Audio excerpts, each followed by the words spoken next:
कौरवों की विजय संभव नहीं। अपना पद स्वीकार करें।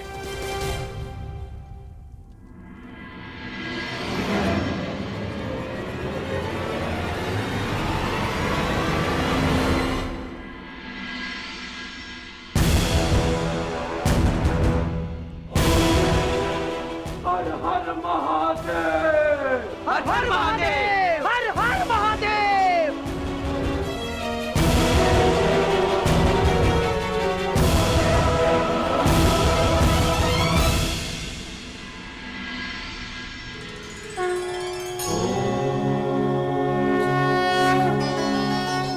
आओ हम साथ मिलकर ये अमृत तुल्य भोजन ग्रहण करें, हमें शक्ति मिले, हमारा तेज एक होके बढ़े,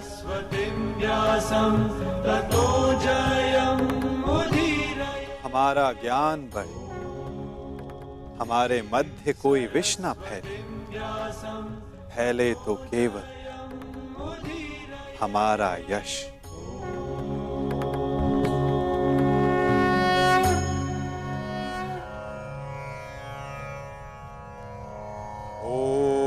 सहना भवतु।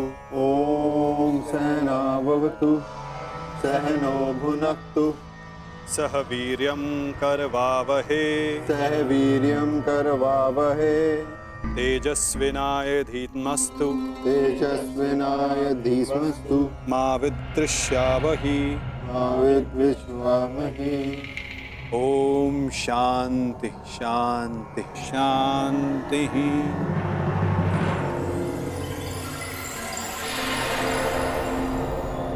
आओ भोजन प्रारंभ करें।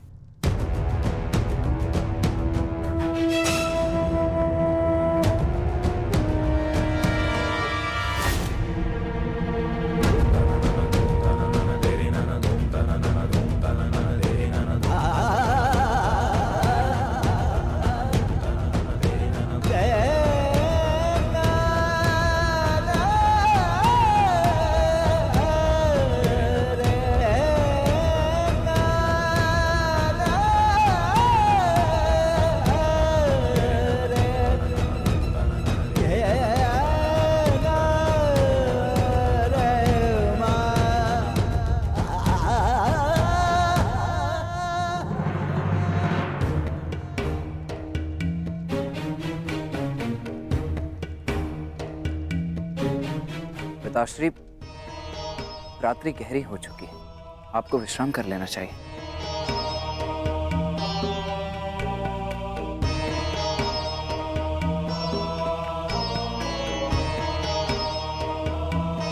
विश्राम की आवश्यकता तो तुम्हें है पुत्र। कल इस महायुद्ध में तुम्हें अपना कौशल दिखाने के लिए प्रस्तुत जो होना है। कल मेरे लिए बहुत बड़ा दिन है कि मेरा पुत्र इतिहास के सबसे बड़े महायुद्ध में पदार्पण करेगा।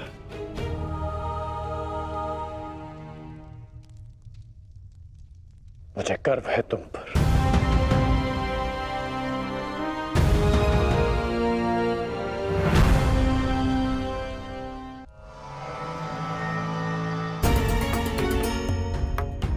सब कुशल पार्थ?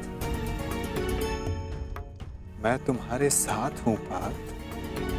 परंतु युद्ध में तो आप शस्त्र नहीं उठाएंगे। युद्ध में तो मैं अकेला ही रहूंगा माता। और यदि इस युद्ध में मैं तुम्हारे साथ उपस्थित रहा तो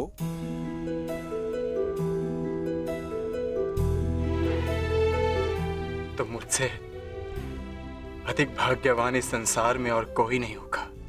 परंतु मैं जानता हूं मेरी ये कामना अधूरी रह जाएगी। यदि कामना पूर्ण बल से की जाए तो वो अवश्य पूर्ण होती है पार्थ। और यदि प्रार्थना में समर्पण तो वो स्वीकार होती है।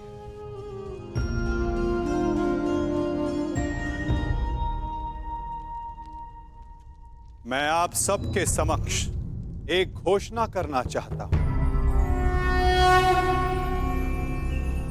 मैंने प्रण लिया है कि इस युद्ध में शस्त्र नहीं उठाऊंगा, परंतु बिना शस्त्र उठाए भी मैं इस युद्ध में सहायक रहूंगा। मैं वासुदेव कृष्ण ये घोषणा करता हूं कि इस महायुद्ध में मैं उस योद्धा का मार्गदर्शन करूंगा जिसे इस युद्ध की दिशा निर्धारित करनी है। ये युद्ध एक यात्रा है और इस युद्ध की यात्रा में मैं अर्जुन का सहयात्री बनूंगा। मेरे हाथ इस युद्ध में अस्त्र भले ही न थामे, परंतु अर्जुन के रथ के अश्वों की रास से अवश्य थामेंगे। मैं इस महायुद्ध महारथी अर्जुन के सारथी की भूमिका निभाऊंगा।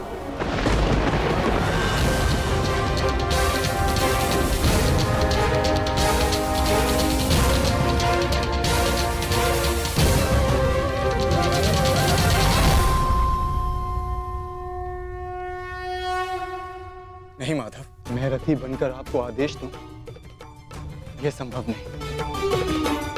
आपका स्थान सबसे ऊंचा है और मैं स्वयं आपको नीचे स्थान पर बैठने नहीं दे सकता।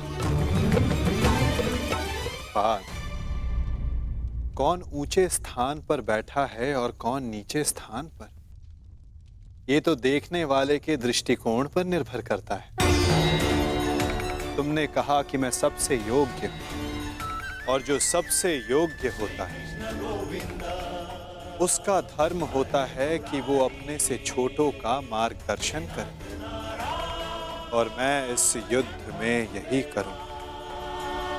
मैं इस युद्ध में तुम्हारा सारथी इसलिए बनूंगा यदि तुम अपने लक्ष्य के मार्ग से भटक जाओ तो पुनः तुम्हें तुम्हारे लक्ष्य के मार्ग पर ला सकूं।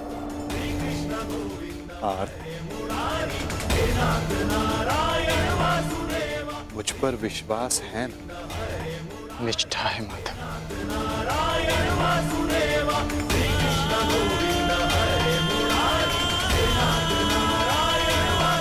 आज मैं धन्य हो गया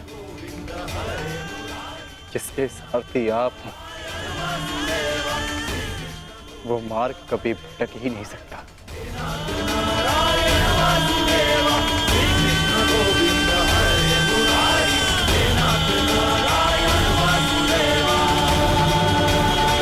का अपमान किया उसके लिए जिसने अपना कवच और कुंडल उन पांडवों को दान में दे दिया।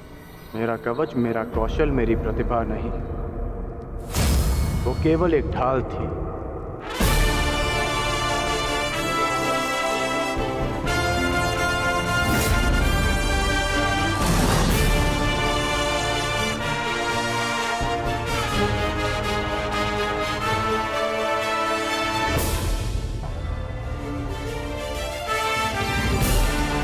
और दुर्योधन की ढाल मैं हूं।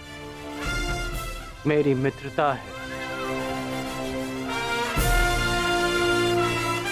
और ये मित्रता मेरे लिए मेरे प्राणों से भी अधिक महत्वपूर्ण है।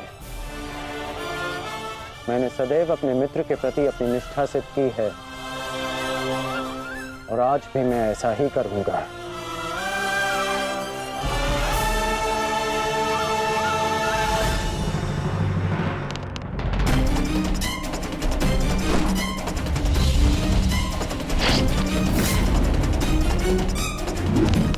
कुरुक्षेत्र में तुम्हारे विरुद्ध खड़ा प्रत्येक योद्धा तुम्हारा शत्रु है पार्थ, जिसका तुम्हें वध करना है। ये धर्म युद्ध उनके विरुद्ध जिन्होंने अधर्म किया। अन्यथा आज तुम भीष्म से भयभीत, भूल गए लक्षाग्रह, कल तुम कर्ण से हो, भूल गए वो द्यूत सभा, परसों तुम ये कहोगे कि मैं आचार्य द्रोण का सामना कैसे करूं? भूल गए मेरा चीरहरण करने का प्रयास। यदि ऐसा ही रहा तो कैसे पूर्ण करोगे अपने साथ हुए अन्याय का प्रतिकार? कैसे लोगे पांचाली के अपमान का प्रतिशोध? कुरुक्षेत्र में उनके विरुद्ध जिन्होंने अधर्म किया, प्रतिशोध।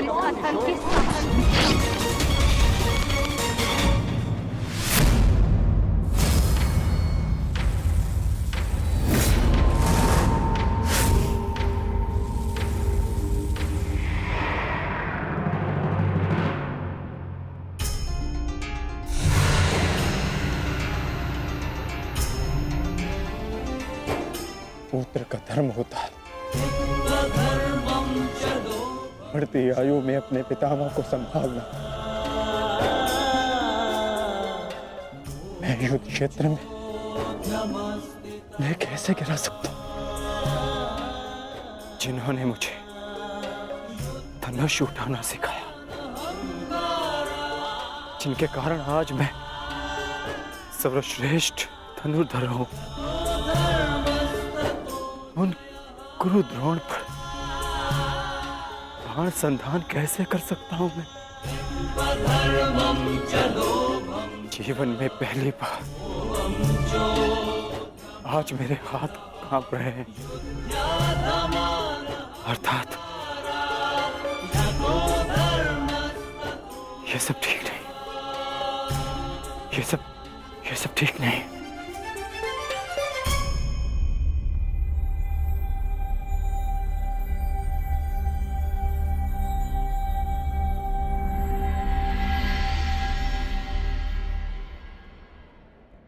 क्या हुआ पार्थ?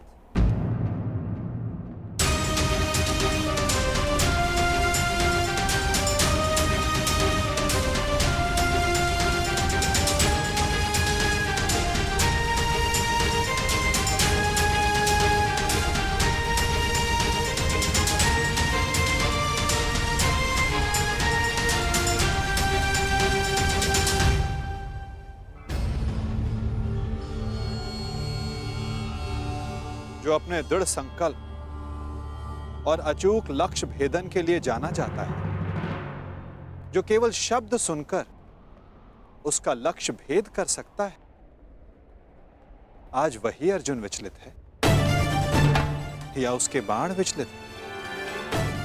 पार्थ, कुछ कहना चाहते हो?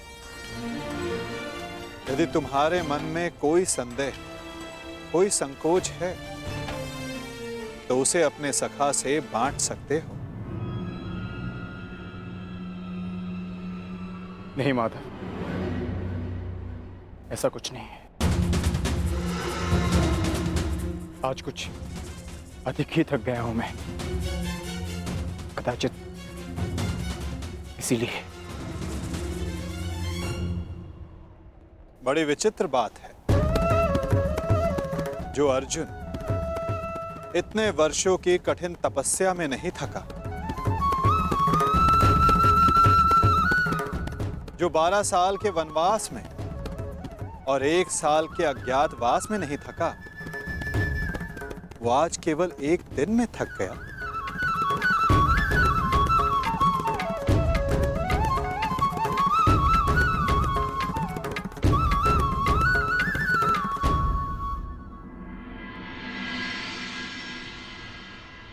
कोई बात नहीं पार्थ, असाधारण मनुष्यों के जीवन में विचित्र कथाएं होती ही रहती हैं।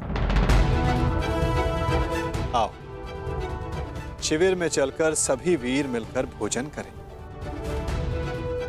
कल से युद्ध प्रारंभ होने वाला है पार्थ। किसे ज्ञात किसके साथ दोबारा भोजन करने का अवसर ही ना मिले।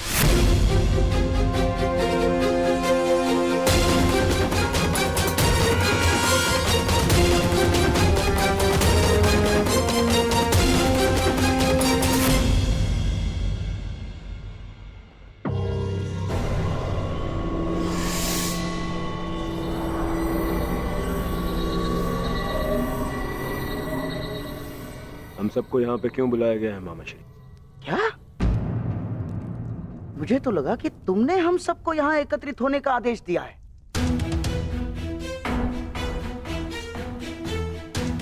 कल आरंभ हो रहे युद्ध के निर्देश देने के लिए। मैंने आप सबको यहाँ बुलाया है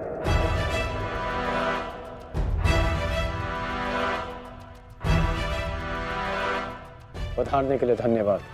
परंतु तुमने हमें यहाँ क्यों आमंत्रित किया है कर्ण? बताता हूं मित्र, पहले सभा पूर्ण हो जाए।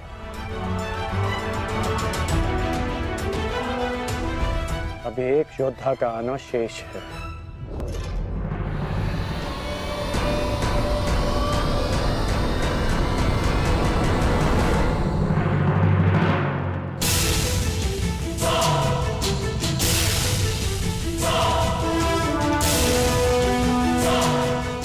इससे पूर्व कि किसी के भी मन में कोई विचार उत्पन्न हो, मैं बता देना चाहता हूं कि मेरे यहाँ आने का कोई उद्देश्य नहीं। मैं यहाँ केवल अंगराज के आग्रह पर उपस्थित हुआ हूं।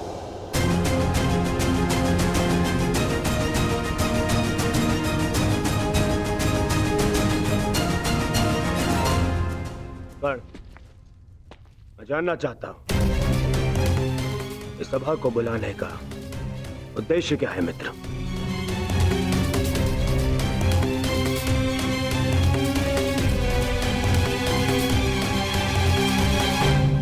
उद्देश्य है युद्ध में विजय।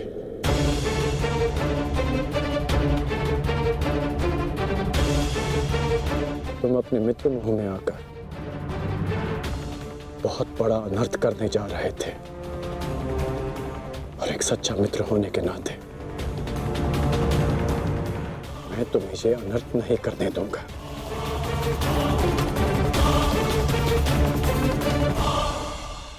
मैं राधेकर्ण आप सबके समक्ष एक प्रस्ताव रखता हूं कि गंगा पुत्र महामहिम भीष्म को फिर से कौरव सेना का सेनापति नियुक्त किया जाए।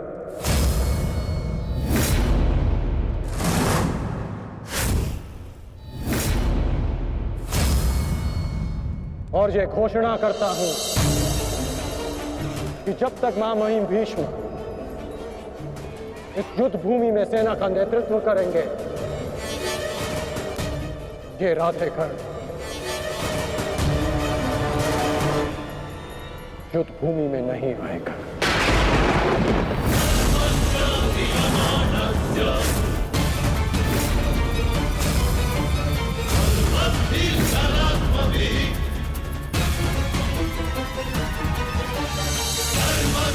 ये तुम क्या कह रहे हो मित्र?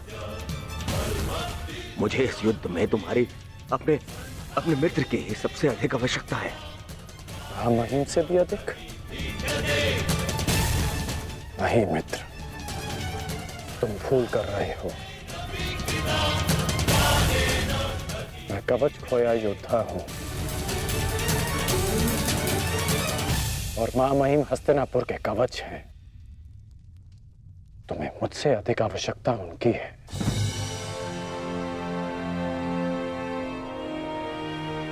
मैं स्वीकार करता हूं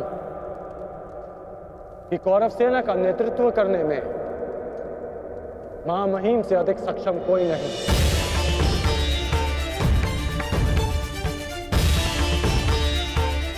मैं भी नहीं।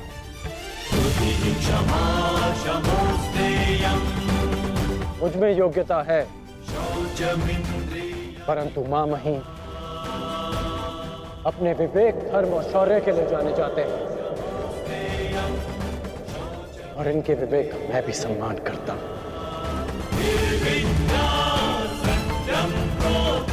यदि महामहिम मुझे युद्ध से दूर रखना चाहते हैं, तो अवश्य इसके पीछे कोई महत्वपूर्ण कारण होगा जिसमें सबका हित होगा। मैं ये सब इसलिए कर रहा हूं क्योंकि मैं तुम्हें हस्तिनापुर के सिंहासन पर देखना चाहता हूं, और मेरा लक्ष्य पूर्ण करने के लिए मैं ऐसे 1000 स्वप्न का बलिदान दे सकता हूं।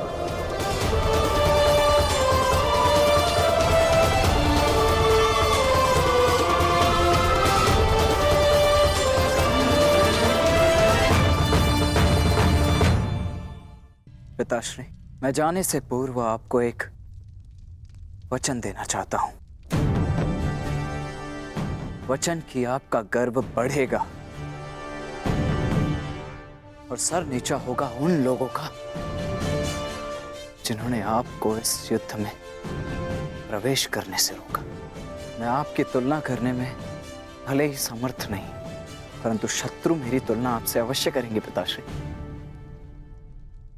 वचन देता हूं पिताश्री की वृषसेन के धनुष से निकले हर एक बाण पर अंगराज कर्ण के कौशल का चिन्ह होगा। मेरे हर एक प्रहार पर आपके परिवर्तन की छाप होगी पिताश्री। आपका कवच भले ही शत्रुओं ने आपसे छीन लिया हो पिताश्री, परंतु मैं शत्रुओं के एक एक वार पर ढाल बनकर युवराज दुर्योधन और अपने पक्ष की रक्षा करूंगा। कि आपका प्रत्येक स्वप्न मैं पूर्ण करूंगा। या पूर्ण करने के प्रयास में वीर गति को प्राप्त हो जाऊंगा।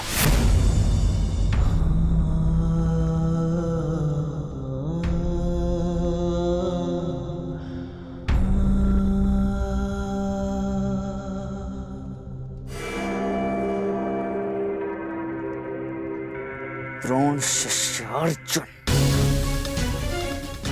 द्रोण शिष्य अर्जुन के मन में मैं ये प्रश्न उत्पन्न कर दूंगा पिताश्री की, यदि अंगराज कर्ण का अंश उन पर इतना भारी पड़ रहा है तो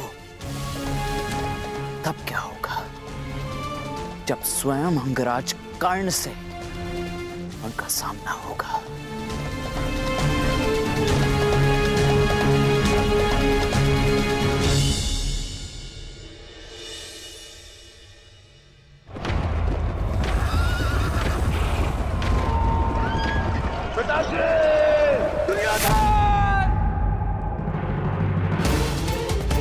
महाराज, महाराज, क्या हुआ महाराज?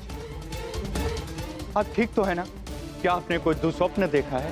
हाँ, क्योंकि कदाचित दुस्वप्न देखना मेरा प्रारब्ध हो गया है। परंतु संजय, तुम इस समय यहां कैसे? महाराज, महर्षि वेदव्यास जी पधारे हुए हैं आपसे मिलने के लिए। वही समाचार लेकर आया था, किंतु ऐसी स्थिति में मिलना क्या उचित होगा महाराज? महर्षि,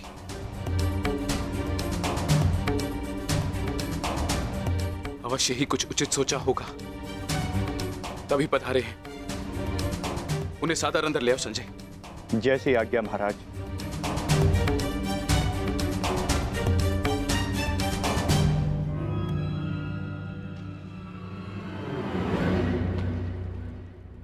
प्रणिपात महाराज। आप महर्षि हैं, मेरे नियोगी पिता भी। इस प्रकार प्रणिपात करके और मुझे महाराज कहकर मुझे लज्जित ना करिए।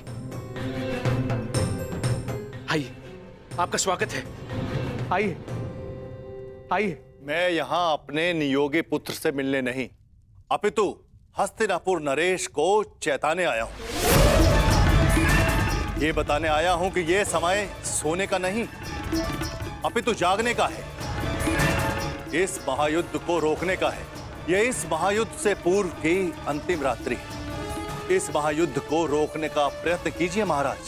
यदि एक बार ये युद्ध आरंभ हो गया तो इस अनर्थ को रोकना असंभव हो जाएगा। सहस्त्रों निर्दोष अपने प्राण गंवा बैठेंगे, अनेकों परिवार सदैव के लिए नष्ट हो जाएंगे। ये महाविनाश रोकना केवल आपके हाथों में। जो पिता अपने पुत्र पर जीवन भर नियंत्रण ना रख सका, वो इस विभीषिका को रोकने का बीड़ा कैसे उठा सकता है? यह युद्ध निश्चित है महर्षि। इस युद्ध को रोक पाना हम मेरे बस की बात नहीं। मुझे क्षमा कर दीजिए। मैं तो कदाचित आपको क्षमा कर दूं, किंतु इतिहास आपको कभी क्षमा नहीं करेगा। हस्तिनापुर में शांति दूत बनकर आए वासुदेव के साथ दुर्व्यवहार का परिणाम है ये। पुत्रहट को दोष मत दीजिए। इस महाविनाश के लिए पुत्रहट नहीं, आपका पुत्रमोह उत्तरदायी है। तो आप क्या मुझे उल्हाना देने आए हैं महर्षि, या फिर श्राप? नहीं, वरदान देने आया हूं। मैं आपको दिव्य दृष्टि देने आया हूं। जिस विनाश की नींव आपने स्वयं रखी है, आप उसको देख सकें। नहीं, ऐसा मत कीजिए महर्षि। ये वरदान नहीं है, ये श्राप है। अरे जिस पिता ने अपने पुत्रों को घुटनों के बल चलते नहीं देखा, अरे वो पिता अपने पुत्रों को घुटनों के बल अपने प्राणों की भीख मांगते कैसे देख सकता है? जिस पिता ने अपने पुत्रों के मस्तक पर तिलक लगते नहीं देखा, वो अपने उन पुत्रों के सर कटे कैसे देख सकता है? जिस पिता ने अपनी वधुओं को सुहागन नहीं देखा, वो पिता अपनी वधुओं को विधवा कैसे देख सकता है? किस प्रकार? ये अत्याचार मत कीजिए महर्षि, मत कीजिए। मुझे कोई दृष्टि नहीं चाहिए, मुझे कोई दृष्टि नहीं चाहिए। मेरी आपसे विनती है महर्षि कि मेरे स्थान पर आप ये दिव्य दृष्टि संजय को दे दें, ताकि संजय मुझे इस युद्ध के समाचार के साथ साथ मेरे पुत्र का समाचार भी मुझे देते रहे। आपकी इच्छा अनुसार मैं ये दिव्य दृष्टि संजय को प्रदान करता हूं।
जय मां काली।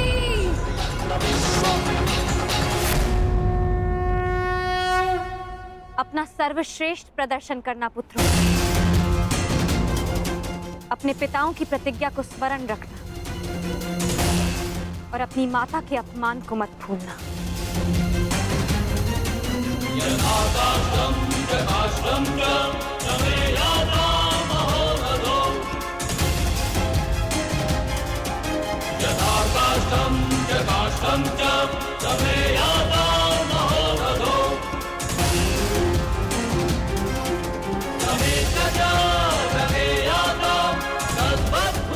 विजय हमारी होगी। हर हर महादेव, हर हर महादेव, हर हर महादेव।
स्मरण रहे पुत्र,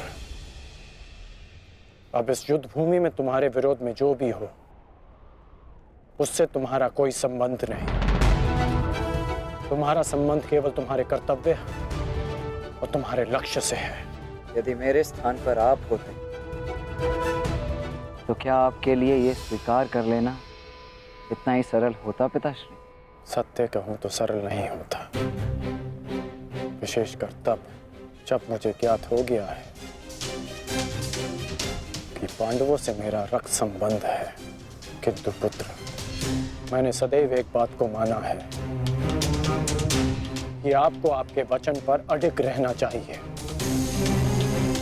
तुमने युद्ध चुना है, परंतु युद्ध क्या परिणाम चुनेगा ये उसका अधिकार है। तुम्हारा अधिकार केवल अपने कर्म और अपने कर्तव्य पर है।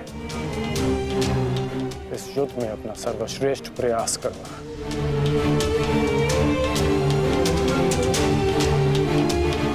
कल्याण हो तुम्हारा।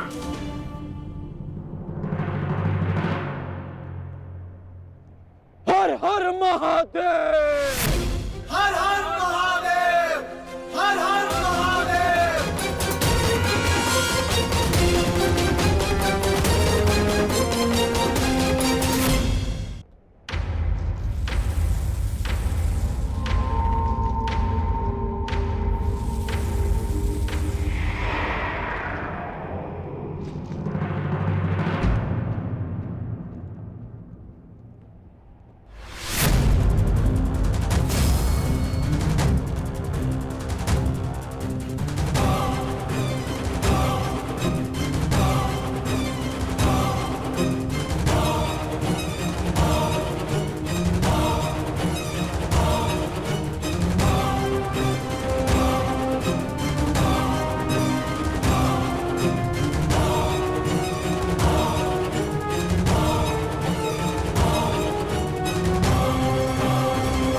मुझे तुम्हारी प्रतीक्षा रहेगी मित्र, और मुझसे भी अधिक इस भूमि को तुम्हारी प्रतीक्षा रहेगी कि कब अंगराज जैसा वीर अपने चरण रखकर इसे महान बनाए।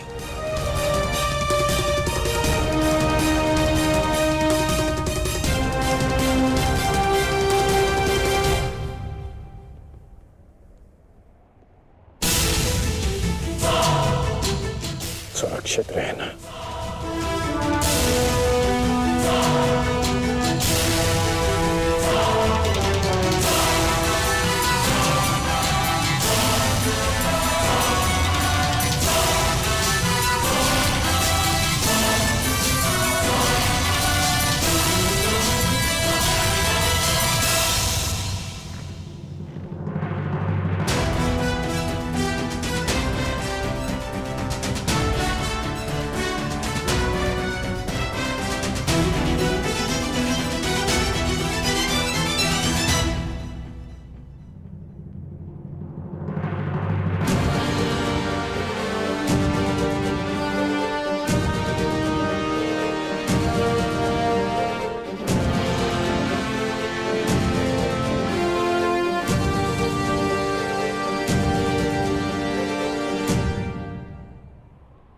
प्रणिपात माता।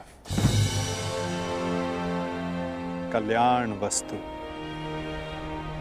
आओ पार्थ, रथ पर आरूढ़ हो जाओ।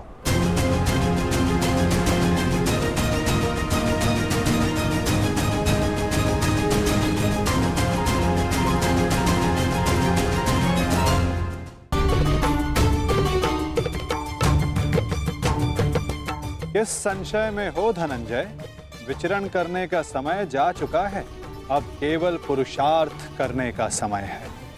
मुझे ज्ञात है माता, परंतु परंतु मोल भाव, ये लक्षण व्यापारियों के होते हैं पार्थ। धर्म युद्ध के योद्धाओं के लिए ये शब्द निरर्थक हैं। पाप नाशनी गंगा बहती जाती है, किंतु परंतु नहीं करती। अंधकार नाशक सूर्य किंतु परंतु नहीं करता। और अधर्म का नाश करने को सज्ज अर्जुन की तुनीर में भी इन संदेहों का कोई स्थान नहीं। तुम्हारा सारथी युद्ध में तुम्हारा मार्गदर्शन करने को सज्ज है पार्थ। आओ, अपना स्थान ग्रहण करो।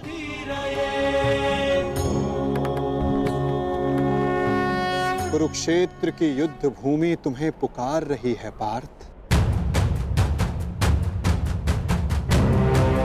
मुझ पर विश्वास रखो। आपसे अधिक विश्वास तो मुझे स्वयं पर भी नहीं है माधव। और मेरे लिए महत्वपूर्ण ये है कि तुम स्वयं पर विश्वास रखो।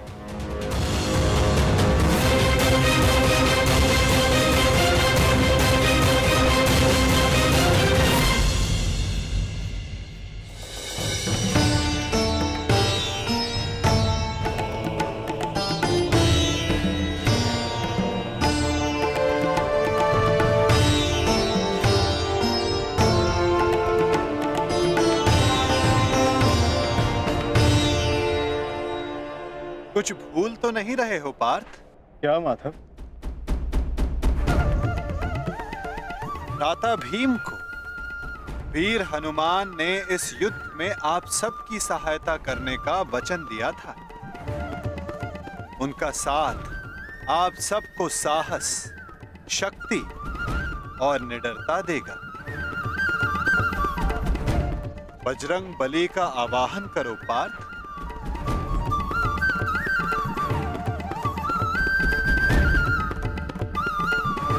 मैं कुंती पुत्र अर्जुन, पवन पुत्र, ज्येष्ठ भ्राताश्री महाबली हनुमान का आवाहन करता हूँ।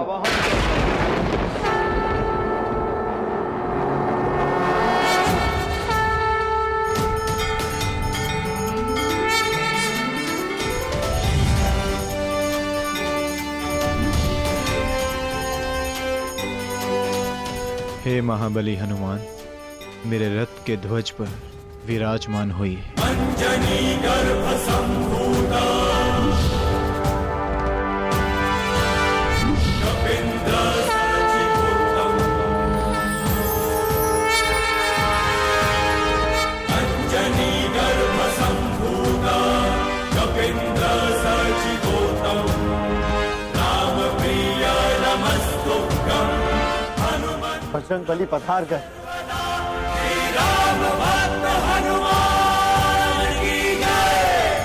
महाबली हनुमान की जय। बजरंग बली हनुमान की जय।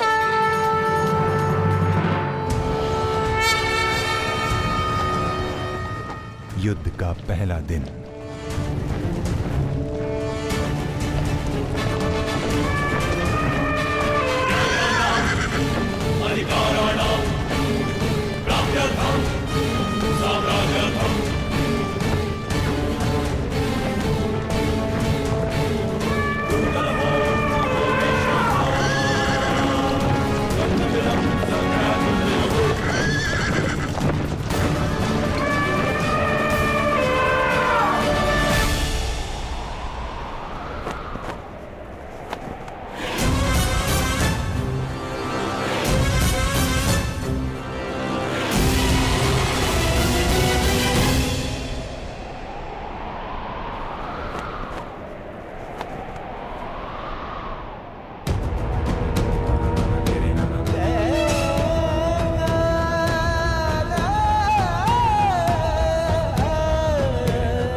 युद्ध का पहला दिन।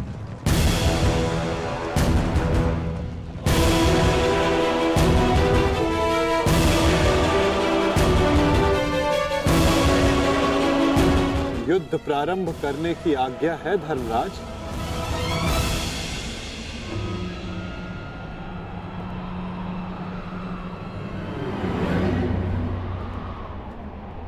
नहीं माधव,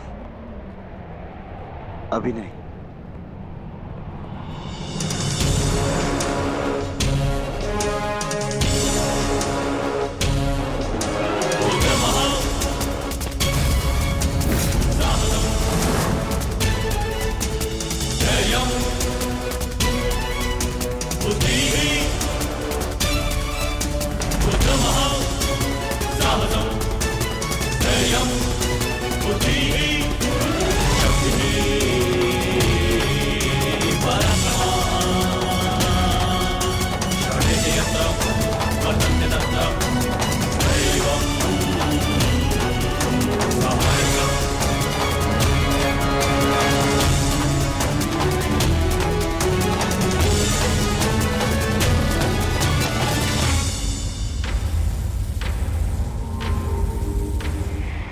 ज्येष्ठ, ये युधिष्ठिर हमारे समक्ष क्यों खड़ा है? अरे भयभीत है वो।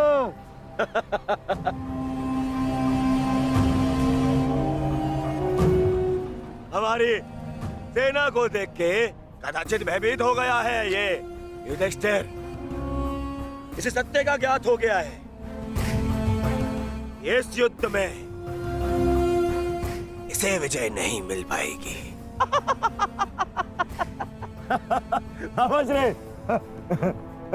वो छलिया जिस युद्ध के लिए हमें भयभीत कर रहा था, वो युद्ध प्रारंभ होने से पहले ही समाप्त होने जा रही है।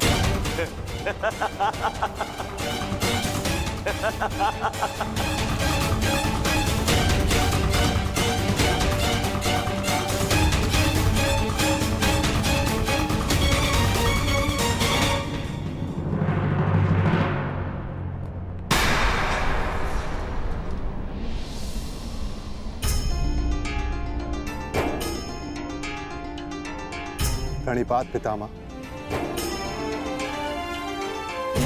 प्रणिपात आचार्य द्रोण।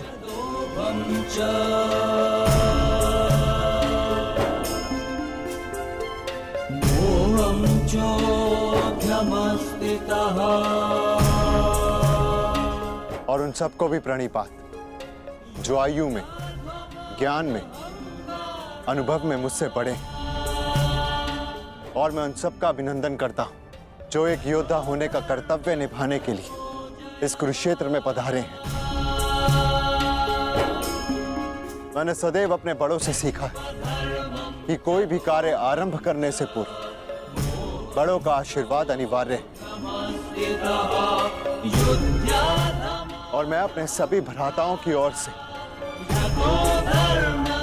पितामह आचार्य द्रोण के साथ सभी बड़ों से आशीर्वाद देने की प्रार्थना करता हूं।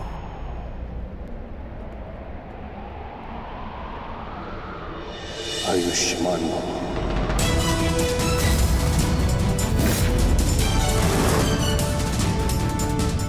तुम्हें अपने पराक्रम का फल प्राप्त हो युधिष्ठिर।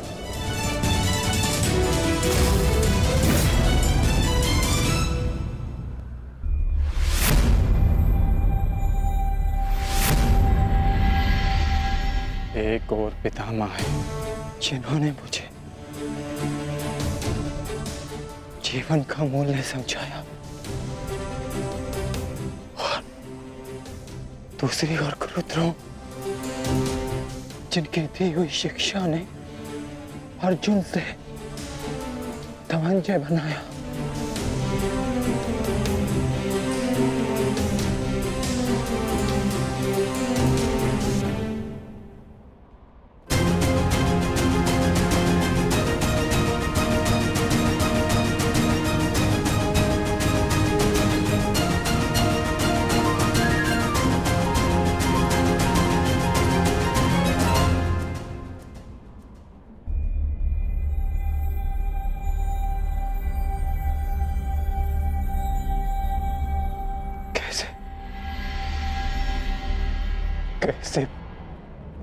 कैसे प्रहार कर पाऊंगा मैं इन पर?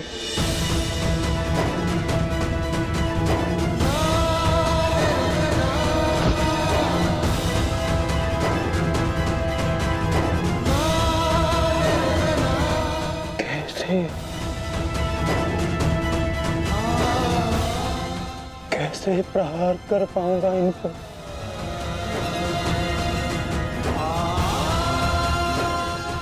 कैसे?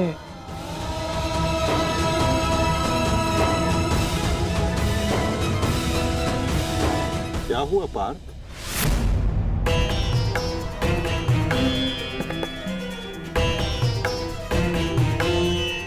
मेरी आपसे विनती है माधव, मेरे रथ को दोनों सेनाओं के मध्य में ले चलिए। संजय। जी महाराज। संजय, अपनी दिव्य दृष्टि से देखकर बताओ कि कुरुक्षेत्र के युद्ध में तत्पर मेरे पुत्रों और पांडवों की सेना के मध्य क्या क्या हो रहा है। जो आज्ञा महाराज।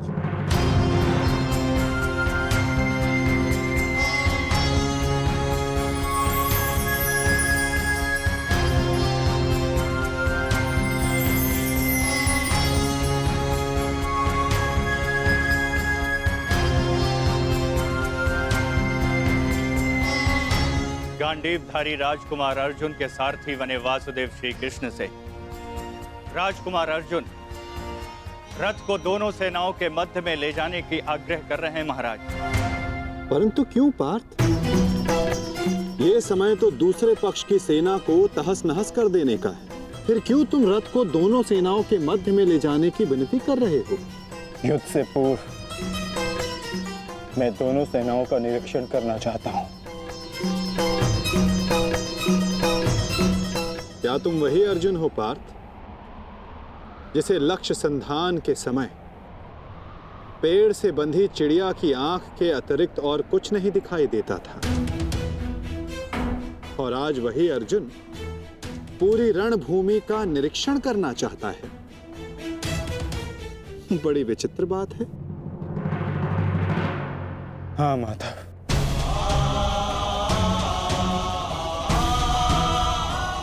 वो चिड़िया काष्ठ के बनी थी, परंतु जिनसे मैं युद्ध करने वाला हूं वो रक्त, अस्थि और मांस से बने मनुष्य हैं।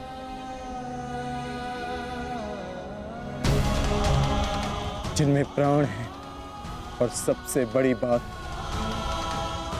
उनमें मेरे संबंध बसे हैं। युद्ध आरंभ होने से पूर्व मैं ये देख लेना चाहता हूं कि किसके वध से धर्म की स्थापना होगी और किसकी मृत्यु से मन में अधर्म का अनुभव होगा। और इस युद्ध के पश्चात मैं क्या पाने वाला हूं और क्या खोने वाला हूं।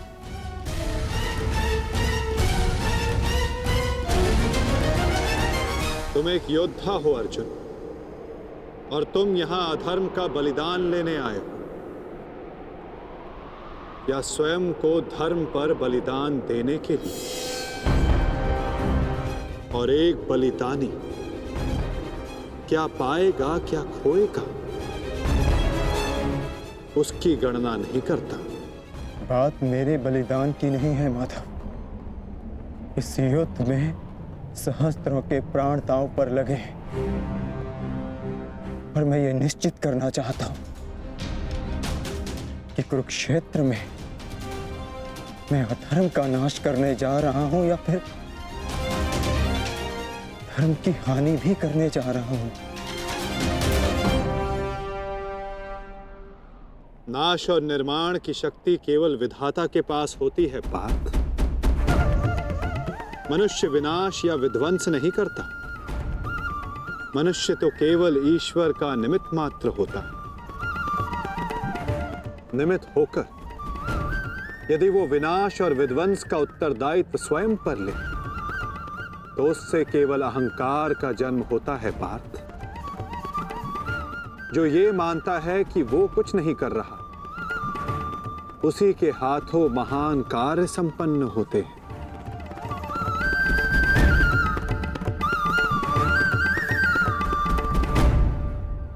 परंतु मैं तुम्हारी कामना अवश्य पूर्ण करूंगा पार्थ, क्योंकि बलिदान भी एक प्रकार का दान होता है, और जिस दान को देने से पूर्व हाथ कांपे वो दान फलदायी नहीं होता।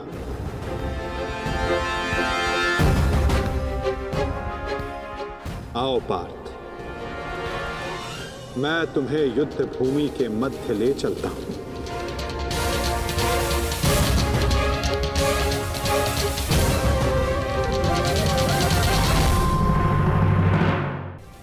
आओ पार्थ, मैं तुम्हें युद्ध भूमि के मध्य ले चलता हूं।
यदा यदा हि धर्मस्य ग्लानिर्भवति भारत अभ्युत्थानं धर्मस्य तदात्मानं सृजाम्यहम्।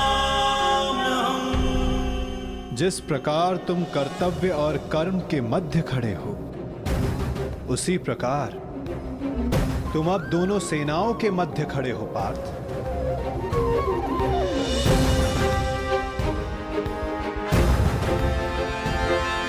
करो, क्या निरीक्षण करना चाहते हो?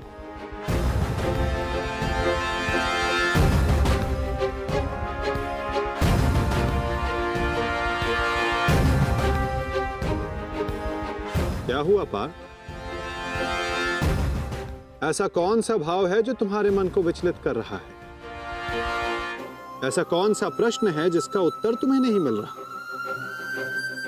यदि पूछोगे नहीं तो उसका समाधान कैसे पाओगे पार्थ? मैं जानता हूं तुम यही सोच रहे हो ना कि क्या यह युद्ध अनिवार्य है? क्या इतने योद्धाओं का वध, इतने जनों की हानि अनिवार्य है?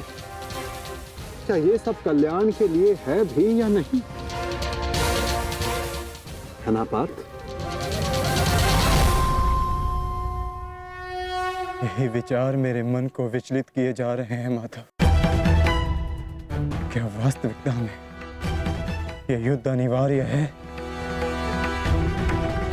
क्या राज्य, धारा, संपत्ति, ये सब पाने के लिए अपनों का वध करना धर्म है? क्या एक योद्धा का यही कर्तव्य है? बताइए, उत्तर दीजिए माधव।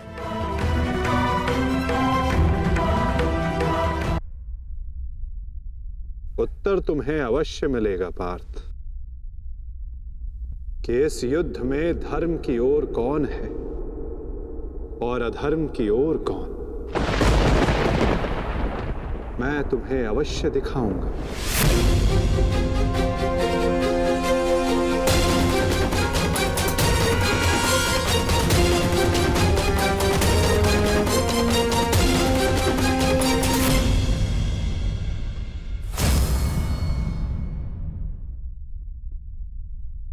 ये है वो हस्तिनापुर युवराज दुर्योधन, जिसे रक्त रंजित करने की कल्पना मात्र से तुम्हारा मन डोल रहा है पार्थ। ये वही युवराज दुर्योधन है जिसकी कुदृष्टि सदा तुम्हारे परिवार पर डोलती आई है पार्थ। स्मरण है पार्थ? ये वही है जिसने पांचाली को भरी सभा में वैश्या सिद्ध करके अपनी जंघा पर बैठने का निमंत्रण दिया था। ओ दासी द्रौपदी, आकर मेरी जंगा में बैठो। कैसे एक पवित्र याज्ञ सेनी को भरी सभा में इसने मलिन करने का प्रयास किया था। वस्त्र हरण करो इस दासी द्रौपदी का। और ये तुम्हारे मातुल्य गांधार राज शकुनी, इन्होंने जब शकुन मनाया केवल तुम्हारे परिवार के अनिष्ट का शकुन मनाया पार्थ। तुम इन्हें मातुल्य कहते हो। मातुल्य का अर्थ है जिसे मां के तुल्य समझा जाए। और तुम्हारे इन्हीं मामा ने तुम्हारी माता को वारणा व्रत की लाक्षागृह की अग्नि में भस्म करने का प्रयास किया पार्थ।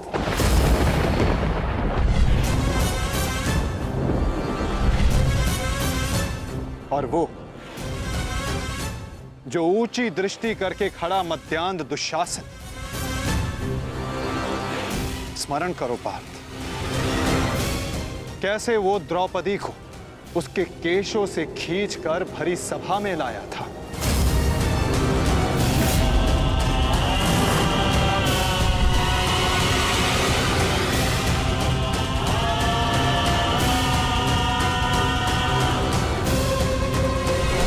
कैसे याज्ञ सेनी को भरी सभा में निर्वस्त्र करने का प्रयास किया था इसने।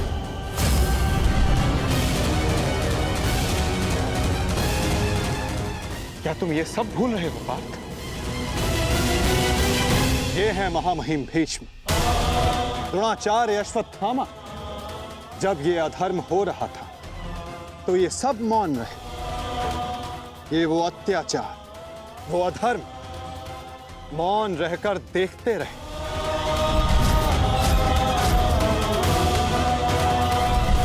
स्मरण करो वो वनवास, वो अज्ञातवास, जिसने तुम्हें तुम्हारा पौरुष त्याग कर बेहनल्ला बनने को विवश किया।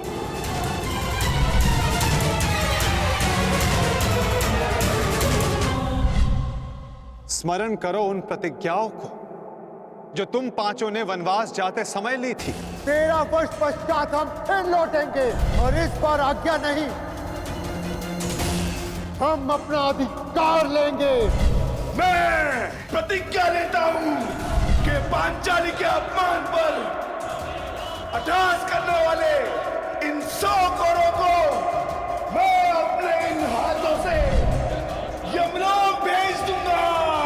ये मत समझना कि वन में हम विश्राम करेंगे दुर्योधन। हर पल प्रतिशोध की अग्नि में जलेंगे और जब लौटेंगे तो इतने बाण बरसेंगे, अंधकार छा जाएगा हस्तिनापुर के भविष्य पर, महायुद्ध होगा। जिस प्रतिशोध के लिए तुम सब ने 13 वर्ष तपस्या की, आज उस प्रतिशोध की अग्नि क्षीण हो गई है। जिन अस्त्रों को तुमने इस युद्ध के लिए सहेजा, क्या उन अस्त्रों को संधान करने का संकल्प तुम्हारा हृदय त्याग चुका है पार्थ? क्या अब तुम्हें यह युद्ध अनिवार्य प्रतीत नहीं होता पार्थ?